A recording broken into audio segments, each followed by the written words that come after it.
You know, we finally got the statue of Lee taken down in Lee Park and have gotten the name of the park returned to its original Oak Lawn Park.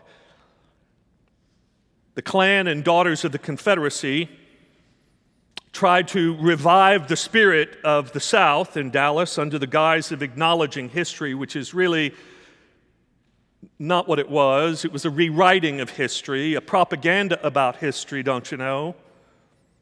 Instead of contrition, which could have led to healing, we doubled down on white supremacy.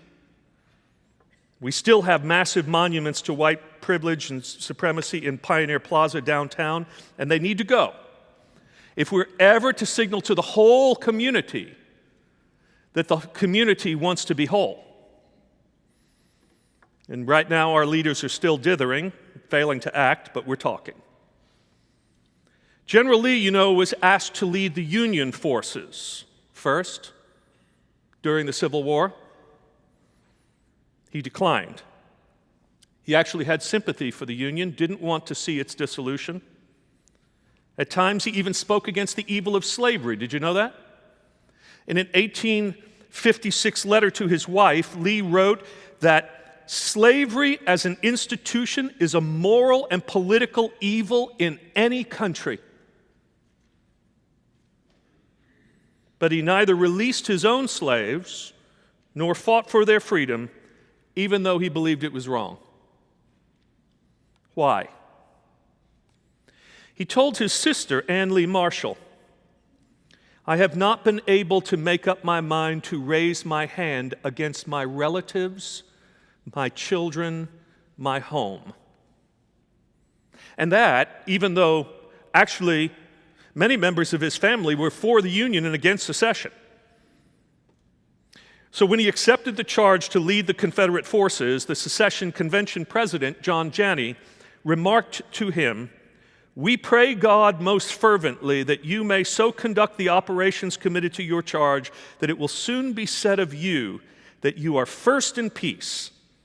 And when that time comes, you will have earned the still prouder distinction of being first in the hearts of your countrymen." No matter how much any may admire Lee as a gentleman and soldier, the bottom line is, and always will remain, that at the most crucial moment in this country's history, Lee chose to want the pride of his home countrymen more than the highest moral values that he should stand for. He chose the wrong side of the dialectic of faithful betrayal. And in doing so, he conducted the bloodiest war of our nation's story, one we have still not recovered from. Instead of setting captives free, he sought to protect and defend the captors. He cared more about being honored by his hometown than to call his hometown to the cause of freedom for all people that is embodied in the words of our Declaration of Independence.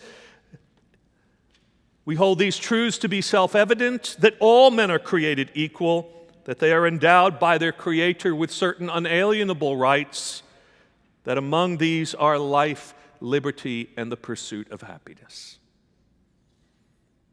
Imagine the course of American history if Lee had chosen otherwise.